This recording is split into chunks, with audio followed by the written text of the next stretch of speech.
Hello friends, मैं आनंद कुमार आप सभी का स्मार्ट स्टडी में स्वागत है। हम लोग का एनसीईआरटी सार संग्रह का वन लाइनर चल रहा है, जिसमें हम लोग पढ़ रहे हैं प्राचीन भारत का इतिहास। प्राचीन भारत के इतिहास में हमने इससे पहले बहुत सारे वीडियो के द्वारा अलग अलग टॉपिक को हम लोग देखा है। अगर आपने नहीं देखा है तो यूट्यूब के प्लेलिस्ट में जाइए, एनसीईआरटी सार संग्रह के नाम से आपका प्लेलिस्ट बना दिया गया है, वहाँ से एक एक करके वीडियो को सभी देख लीजिए, ठीक है। और आगे फिर हम लोग बढ़ते हैं। आगे बढ़ने से पहले अगर आपने चैनल को सब्सक्राइब नहीं किया है तो जल्द से जल्द सब्सक्राइब कर ले और बेल आइकन का बटन दबा ले, जिससे आपके पास नोटिफिकेशन जल्द से जल्द पहुंचे। अगर वीडियो देखकर आप शेयर कीजिए अलग अलग मैंने ग्रुप में, सोशल मीडिया पर जहां जुड़े हुए हैं आप, वहां वीडियो को शेयर कीजिए और सपोर्ट कीजिए। और कमेंट को द्वारा आप बताइए कि कैसा ये वीडियो बन रहा है, ठीक है। चलते हैं हम लोग आज नए टॉपिक की ओर। बहुत ही इंपॉर्टेंट टॉपिक आज हम लोग पढ़ने वाले हैं, जिसमें मौर्य साम्राज्य। इस चैप्टर से आपसे हर एक एग्जाम में एक नए क्वेश्चन या दो से ज़्यादा भी क्वेश्चन पूछता है, ठीक है। इसे इग्नोर नहीं कर सकते आप, ठीक है। और चलते हैं हम लोग, आज का टॉपिक जो है हमारा मौर्य साम्राज्य। मौर्य साम्राज्य के बारे में अगर बात करते हैं तो पहला क्वेश्चन आपका दिया गया है यहाँ कि बृहद स्तर पर केंद्रीकृत प्रथम भारतीय साम्राज्य स्थापित किया गया था। तो चंद्रगुप्त मौर्य के द्वारा प्रथम भारतीय जो साम्राज्य स्थापित किया गया था बृहद रूप से, ठीक है। चाणक्य का अन्य नाम क्या है? तो विष्णुगुप्त। विष्णुगुप्त जो है चाणक्य का अन्य नाम है, विष्णुगुप्त चाणक्य नाम है। आगे क्वेश्चन की ओर चलते हैं। सेंड्रोकोटस नाम से चंद्रगुप्त मौर्य की पहचान किसने की? तो विलियम जोन्स ने की। चंद्रगुप्त मौर्य का विशिष्ट रूप से वर्णन किसके ग्रंथ में हुआ है? तो विशाख दत्त के ग्रंथ में हुआ है। नोट पढ़ेंगे कि कौटिल्य द्वारा अर्थशास्त्र शासन के सिद्धांतों से संबंधित पुस्तक है। पूछेगा कौटिल्य का जो अर्थशास्त्र जो है किससे संबंधित है? तो शासन के सिद्धांतों से संबंधित है, जिसमें मुख्य रूप से राजनीतिक एवं आर्थिक नीतियों पर प्रकाश डाला गया है, ठीक है। नोट को देख लीजिएगा आप लोग। बुलंदी बाग नामक प्राचीन स्थान कहाँ स्थित है? तो आपका पाटलिपुत्र में है। बुलंदी बाग नामक प्राचीन स्थान पाटलिपुत्र में है। मकैयावेली के प्रसिद्ध ग्रंथ द प्रिंस की तुलना किससे की जा सकती है? तो कौटिल्य का जो अर्थशास्त्र है उससे की जाती है। पाटलिपुत्र में स्थित चंद्रगुप्त का महल मुख्यतः किससे निर्मित था? तो लकड़ी से निर्मित था। किससे निर्मित था? लकड़ी से निर्मित था। आगे देखिए, सेलूकस जिसे एलेक्जेंडर द्वारा सिंध एवं अफगानिस्तान का प्रशासक नियुक्त किया गया था, को किस भारतीय राजा ने पराजित किया था? तो चंद्रगुप्त मौर्य ने। किसने पराजित किया था? तो चंद्रगुप्त मौर्य ने। नोट फिर देखेंगे, बिंदुसार ने मैत्रीपूर्ण व्यवहार में सीरिया के शासक एंटियोकस से 3 वस्तुओं, मीठी मदिरा, सूखी अंजीर तथा एक दार्शनिक सोफिस्ट जिसे कहते हैं की मांग की थी, 3 वस्तुओं में से। और दार्शनिक को छोड़कर अन्य वस्तुओं को एंटियोकस ने बिंदुसार के पास भेजा था, ठीक है। कुम्हरार नामक स्थल से किस प्राचीन नगर के अवशेष प्राप्त हुआ है? तो पाटलिपुत्र के, कुम्हरार बेसिकली या बिहार में स्थित है। किसने सहिष्णुता, उदारता और करुणा के त्रिविध आधार पर राजधर्म की स्थापना किया है? तो सम्राट अशोक ने। सेंड्रोकोटस हम चंद्रगुप्त मौर्य को कहते हैं। और सिकंदर महान की भेंट का उल्लेख किसने किया है? तो जस्टिस ने किया है। जस्टिन ने, क्या है? जस्टिन ने किया है। आगे देखिए, मालवा, गुजरात, महाराष्ट्र को किस शासक ने पहली बार जीता था? तो चंद्रगुप्त मौर्य ने। चंद्रगुप्त मौर्य ने आपका मालवा जीता, गुजरात जीता और महाराष्ट्र को सर्वप्रथम पहली बार जीता था। आगे हम लोग चलते हैं क्वेश्चन की ओर। मौर्यकालीन तीर्थ अधिकारी की बात करते हैं। मौर्य काल में सबसे उच्च स्तर के अधिकारी तीर्थ कहे जाते थे, और अर्थशास्त्र के अनुसार इनकी संख्या 18 थी। इनकी संख्या कितनी थी? 18 थी। उन सभी को 18 को देखेंगे। सबसे पहला है आपका मंत्री या पुरोहित। संबंधित विभाग या कार्य इनका जो था प्रधानमंत्री तथा प्रमुख धर्माधिकारी थे, का दिया गया था। युवराज का जो संबंधित विभाग जो था राजा का उत्तराधिकारी का कार्य दिया गया था। सन्निधाता, राजकीय कोषागार का प्रधान अधिकारी को सन्निधाता कहा जाता था। समाहर्ता, राजस्व विभाग का सर्वोच्च अधिकारी या वित्त मंत्री, उसे जिसे कर संग्राहक, यह कर को संग्रह करने वाला, उसे हम समाहर्ता कहा जाता था। मंत्री परिषदा अध्यक्ष, मंत्री परिषदा अध्यक्ष वह मंत्री परिषद का अध्यक्ष होता था। आगे था प्रदेष्टा, प्रदेष्टा जो था फौजदारी न्यायालय का न्यायाधीश यानी कमिश्नर होता था। व्यवहारिक दीवानी न्यायालय का प्रमुख न्यायाधीश होता था। नायक, नायक जो थे सेना का संचालक या नगर रक्षा का अध्यक्ष होता था। सेनापति, सेना अध्यक्ष सर्वोच्च सैन्य कमांड का कमांडर था। अंतर्वशिक क्या है, अंतर्वशिक सम्राट का अंगरक्षक सेना का प्रधान अधिकारी होता था। और क्रमांतिक उद्योग धंधों एवं कारखानों का प्रधान निरीक्षक और अध्यक्ष होता था, क्रमांतिक आ जाता था। उसके बाद है प्रशास्ता, प्रशास्ता जो था राजकीय आज्ञाओं को लिपिबद्ध करने तथा राजकोषीय दस्तावेजों को सुरक्षित रखने वाला को हम प्रशास्ता कहा जाता था। सैन्य सामग्री का संबंध करने वाला प्रमुख अधिकारी कौन होता था, तो दंडपाल। देश के भीतरी दुर्गों का प्रबंधक होता था दुर्गपाल। सीमावर्ती दुर्गों का रक्षक जो होता था अंतपाल। वन विभाग का सर्वोच्च अधिकारी जो होता था आटविक, कौन होता था, आटविक। आगे है आपका, आगे आपका है दवारिक। दवारिक जो थे राजमहल का प्रबंध व देख रेख करने वाला प्रधान अधिकारी था दवारिक। नगर का सर्वोच्च अधिकारी नागरक कहलाता था, क्या है, नागरक कहलाता था। ठीक है, इसमें 18 गो में आपको सब याद नहीं करना है, जिसके लिए हम इसमें आपको याद रखना है क्या, तो सनिधाता, आपको सनिधाता याद रखना है। उसके बाद समाहर्ता, उसके बाद प्रदेष्टा, उसके बाद मंत्री और पुरोहित। बेसिकली बस आप इतना ही याद रखेंगे, ज्यादा आपको नहीं याद रखना है। आगे चलते हैं। मंत्रीकालीन अधिकारी पौतवाध्यक्ष का मुख्य कार्य क्या था, तो माप तौल का। ठीक है, आगे हम लोग नोट पढ़ेंगे। दिया हुआ है कि गुर्जारा और मास्की, नेटूर एवं उडगोलम, इन 4 अभिलेखों में अशोक के वास्तविक नाम का उल्लेख मिलता है।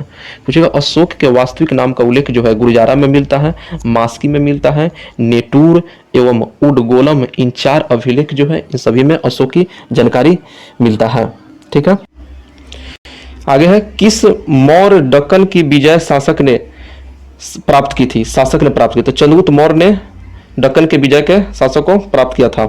ठीक है, आगे है आपका अगला क्वेश्चन है आपका कि किस अभिलेख से प्रमाणित होता है कि चंद्रगुप्त मौर्य का प्रभाव जो है पश्चिमी भारत पर था, तो रुद्रदामन के जूनाल गढ़ अभिलेख से हमें प्राप्त होता है कि चंद्रगुप्त मौर्य का प्रभाव पश्चिम भारत पर था। चंद्रगुप्त मौर्य अपने जीवन के अंतिम दिनों में सरवन बेलगोला चले गए, जहां उन्होंने जैन विधि से उपवास पद्धति, यानी उपवास पद्धति का मतलब होता है संलेखना पद्धति के द्वारा प्राण त्याग दिए। ठीक है, संलेखना का मतलब मैंने खाना उना भूख प्यास से अपना प्राण त्याग दिए। मगध साम्राज्य में रजुक किसे कहा गया है, तो मौर्य शासन में भूमि मापक अधिकारी को रजुक कहा जाता है। ठीक है, ब्राह्मणी लिपि की प्रथम पहचान, ब्राह्मणी लिपि की प्रथम पहचान किस उत्कीर्ण अक्षरों से की गई है, तो पत्थर की पट्टियों पर। सम्राट अशोक का शिलालेख शाहबाजगढ़ी से प्राप्त हुआ है, यह स्थान कहाँ है, शाहबाजगढ़ी स्थान कहाँ है, पेशावर आपका पाकिस्तान में है, जहाँ से सम्राट अशोक का शिलालेख प्राप्त हुआ है। अशोक के शिलालेखों में प्रयुक्त भाषा कौन थी, तब प्राकृतिक भाषा थी। कौन थी, प्राकृतिक भाषा थी। अशोक के अभिलेखों के खोजकर्ता के बारे में हम बात करते हैं, तो सबसे पहला अशोक के शिलालेख में धौली अभिलेख, इनके खोजकर्ता जो है किट्टो 1837 ईस्वी में खोजा गया था। भाबरू शिलालेख, खोजकर्ता कैप्टन बर्ट थे, 1840 में खोजा गया है। तीसरा जो है बराबर व नागार्जुन गुफा व हैरिंगटन ने 1785 वर्ष में खोजा गया था। डीली का टोपड़ा, डीली और टोपड़ा यह कैप्टन पोलियर 1785 में खोजा है। डीली मेरठ स्तंभलेख यह पैड्रे टिपेंथलर 1750 में खोजे थे। मानसेहरा कैप्टन ले द्वारा खोजा गया है 1889 में। कालसी शिलालेख जॉन फॉरेस्ट के द्वारा खोज करता है जो 1860 में खोजा गया है। रूमन देई खोजकर्ता फिहरर, ये कब खोजा गया है? तो 1896 में खोजा गया है। एक होता है जौगढ़ अभिलेख, सर वाल्टर इलियट द्वारा खोजा गया है 1850 में।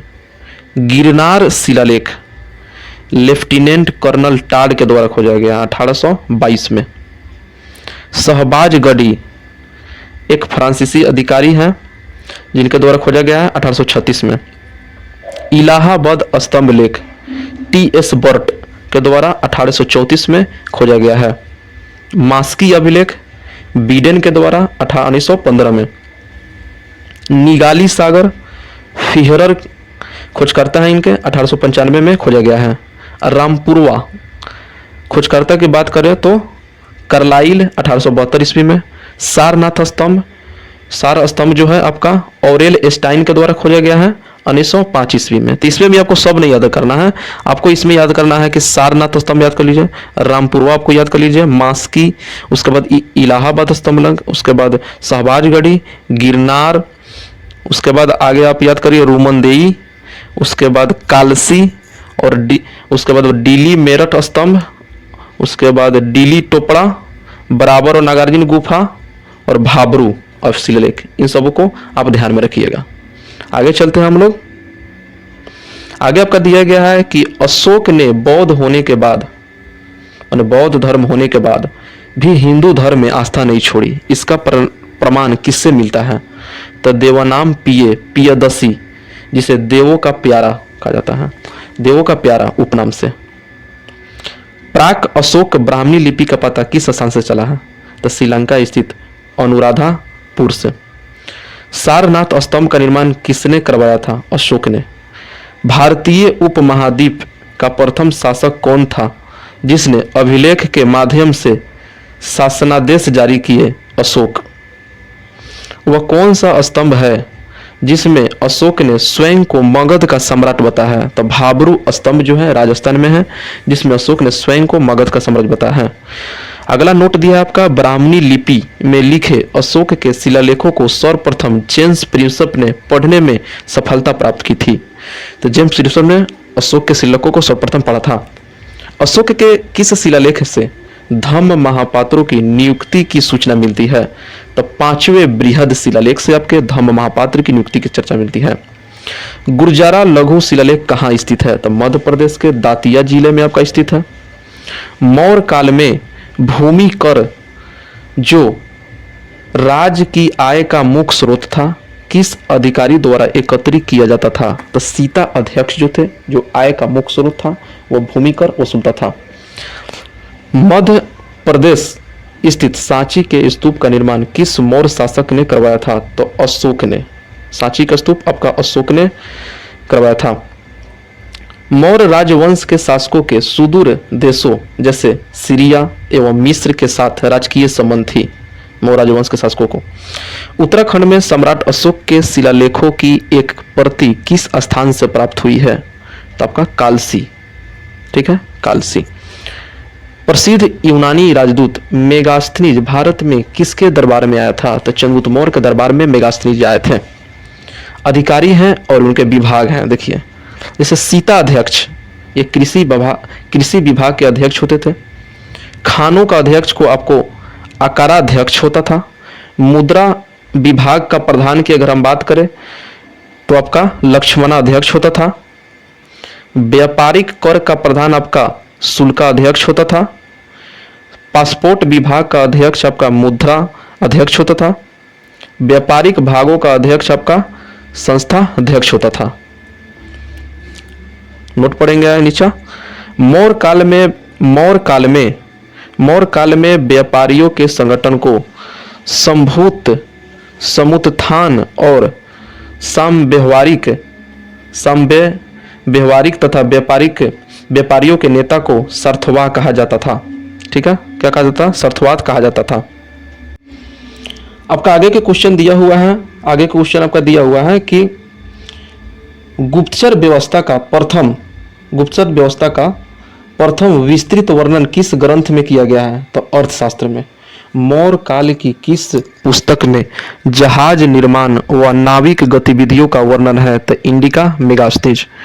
चंद्रगुप्त मौर्य अपने अंतिम समय किस धर्म का अनुयायी हो गया था? तो जैन धर्म के अनुयायी हो गया था। कौन सा स्थान मौर्य काल में शिक्षा का सर्वाधिक प्रसिद्ध केंद्र था? तो तक्षशिला शिक्षा का सर्वाधिक प्रसिद्ध था मौर्य काल में।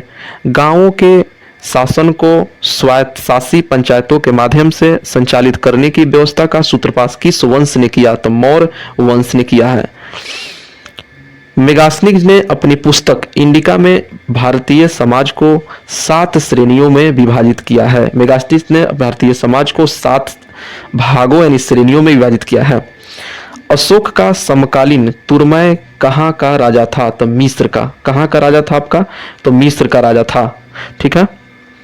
मिस्र के शासक टॉलेमी फिलाडेल्फस के साथ अशोक के राजनयिक संबंध थे। संभवतः इसी को तुर्मय कहा गया है। चंद्रगुप्त मौर्य और अशोक दोनों का एक साथ उल्लेख किसके अभिलेख में किया गया है? तो महाक्षत्रप रुद्रदामन का जूनागढ़ अभिलेख में किया गया है। चंद्रगुप्त मौर्य और अशोक दोनों को साथ में। ठीक है। भाग एवं बलि किसके स्रोत थे? प्रमुख स्रोत थे। तो राजस्व के प्रमुख स्रोत थे। गिरनार क्षेत्र में एक झील का निर्माण किस शासक ने करवाया था? तो चंद्रगुप्त मौर्य ने करवाया था गिरनार क्षेत्र में झील का निर्माण। कौशाम्बी तथा प्रयाग के स्तंभों में अशोक की रानी कौरवाकी द्वारा दान दिए जाने का उल्लेख मिलता है और इसे रानी का अभिलेख भी कहा गया है। ठीक है। प्राचीन भारत के किस ग्रंथ में पति द्वारा परित्यक्त पत्नी के लिए विवाह विच्छेद की अनुमति दी गई है? तो अर्थशास्त्र में। कलिंग युद्ध की विजय तथा क्षत्रियों का वर्णन अशोक के किस शिलालेख में? तो 13वें शिलालेख में कलिंग युद्ध की चर्चा की गई है। अशोक के अभिलेखों से किस दक्षिणी राज्य के अतिरिक्त सभी दक्षिणी राज्यों का उल्लेख प्राप्त होता है? तो सातवाहन। अंतिम मौर्य सम्राट कौन था? तो बृहद्रथ। क्या है? बृहद्रथ। मौर्य काल की जल संसाधन व्यवस्था की जानकारी किस अभिलेख से प्राप्त होती है? तो रुद्रदामन का गिरनार अभिलेख से प्राप्त होती है जल संसाधन व्यवस्था की। अशोक का समकालीन मिस्र का राजा कौन था? तो अलेक्जेंडर था। आगे चलते हैं।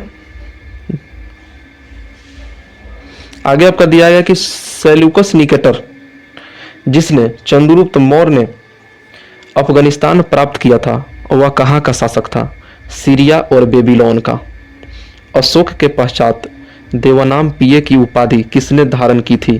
तो दशरथ ने। अशोक की उपाधियां और स्रोत की बात करेंगे तो अशोक मास्की लघु शिलालेख में दिया गया है उपाधि।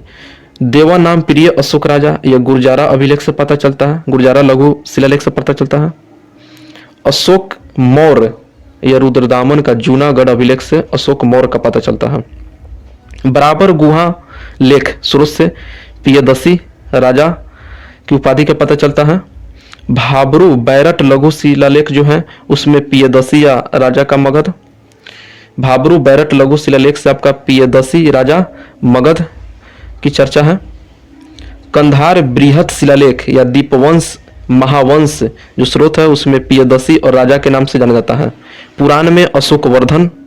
नेटूर लघु शिलालेख में राजा अशोक की जानकारी मिलती है, माने राजा अशोक को उपाधि दिया गया है। उद्गोलम लघु शिलालेख में क्या उपाधि है? तो राजा अशोक और देवनाम पिये। ठीक है। इसमें भी सब याद नहीं करना है, 2-4 गो है इसमें इंपॉर्टेंट वही याद करना है। अशोक ने अपने पिता बिंदुसार के शासन काल में किस क्षेत्र में विद्रोह का दमन किया? तो तक्षशिला। अशोक करके अपने ऊपर आश्रित बच्चों एवं पत्नी की समुचित व्यवस्था के लिए बिना भिक्षु बनने वालों के लिए किसने दंड का प्रावधान किया? तो कौटिल्य।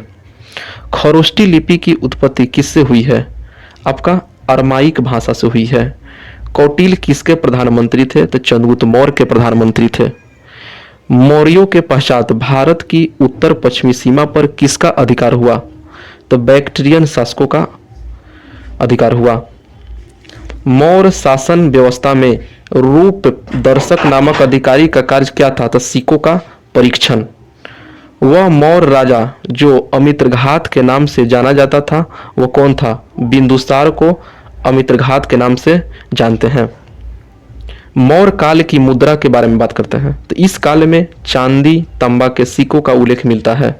चांदी के सिक्कों के 4 प्रकार, पर्ण, अर्धपर्ण, पाद, अष्टभाग। तांबे के सिक्कों के 4 प्रकार, मापक, अर्धमासक, काकनी, अर्धकाकनी। ये सब मौर्य काल के मुद्रा के प्रकार हैं।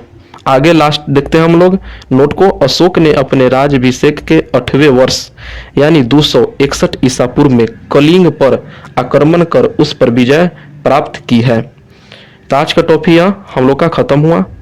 इंपॉर्टेंट टॉपिक है मौर्य साम्राज्य। आज का वीडियो थोड़ा लंबा हो जाएगा क्योंकि इसमें काफ़ी चर्चा किया गया है और क्योंकि यह काफ़ी इंपॉर्टेंट चैप्टर हो जाता है इसलिए, ठीक है, इसलिए हम लोग को डिटेल्स देखना था पूरी की पूरी, ठीक है। तो फिर मिलेंगे हम लोग अगले नए टॉपिक के साथ। इससे पहले आप चैनल को सब्सक्राइब नहीं किए हैं तो सब्सक्राइब कर ले और ज़्यादा से ज़्यादा शेयर कीजिए और लाइक एंड शेयर तो कर ही दीजिएगा, ठीक है। तो मिलते हैं नए अगले टॉपिक के साथ। ऐसा ही प्यार आप लोग बनाए रखिए। फिर मिलते हैं नए वीडियो के साथ। तब तक वीडियो देखने के लिए धन्यवाद।